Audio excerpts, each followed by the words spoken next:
The sun always shines on the best baseball card from 1983.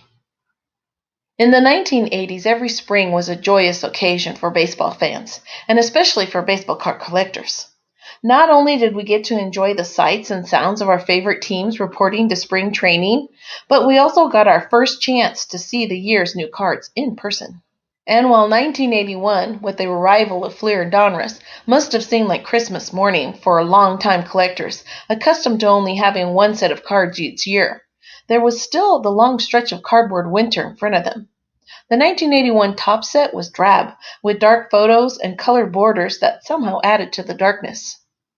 The 1981 Fleer set was maybe a little bit less depressing, but riddled with errors and blurry images. And if you liked grainy, smeared photography, the 1981 Donruss offering was for you, as long as you dug thin cardstock, cognitively overloaded cardbacks, and an error or two on every pasteboard. The 1982 sets were a bit better. Topps unveiled their infamous hockey stick design that collectors seem to either love or hate, but the overall effect was a bit less dreary than the previous year's offering. Donruss improved remarkably, replacing an uninspired card design with a simple bat and ball look that worked pretty well.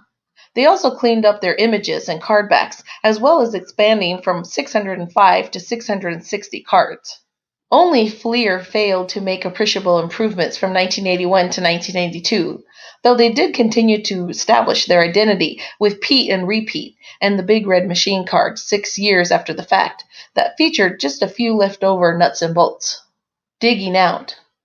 But when collectors tore open the wrappers on their first wax packs in 1983, oh my goodness.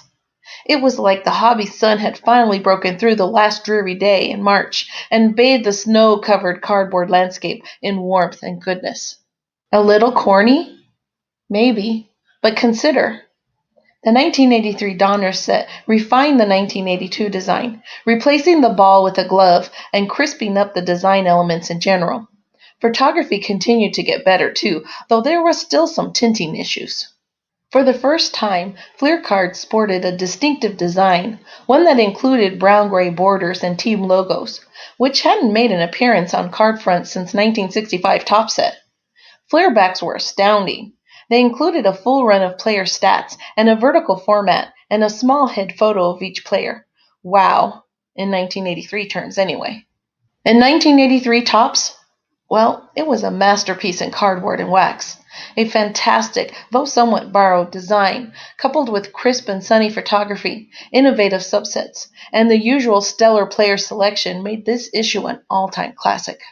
And so our metaphor holds. 1983 baseball cards were spring-wrapped in wax, and I swear birds chirped and shadows lifted every time I cracked open a pack. Mr. October, in the spring.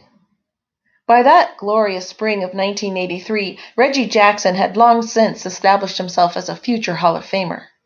After winning 3 World Series titles and the 1974 American League MVP award with the Oakland A's, and after a 1-year stopover with the Baltimore Orioles, Reggie signed on with the New York Yankees in 1977.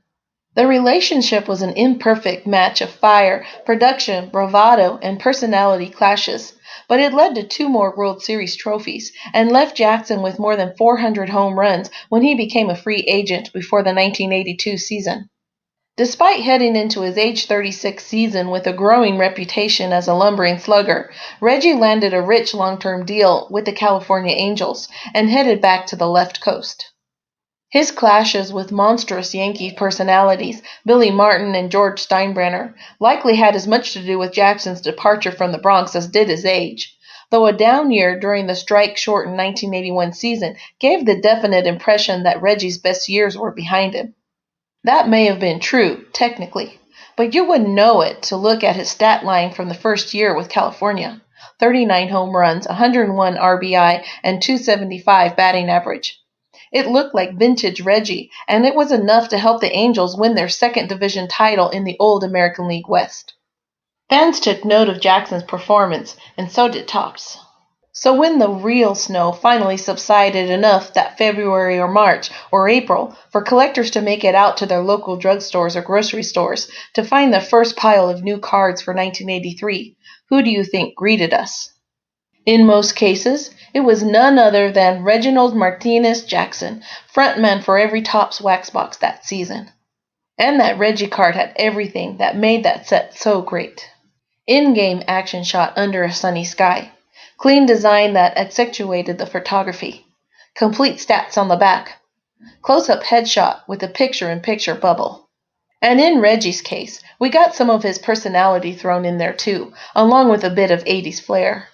We always knew that Reggie's future was so bright he had to wear shades. But is it safe to bet that Jackson's 1983 Topps card itself also had something to do with his eyewear? Without those lenses, he would have been blinded by the brilliance of his own cardboard, or at least by the pasteboard neighbors in the iconic set. In a year jam-packed with awesome cards and enough rookie talent to make even the most jaded speculator glaze over like a Krispy Kreme, the 1983 Topps Reggie Jackson card is the best of them all. And if you don't believe it, just ask Reggie. Like our video? Then like our video and subscribe to our channel. WaxPackGods.com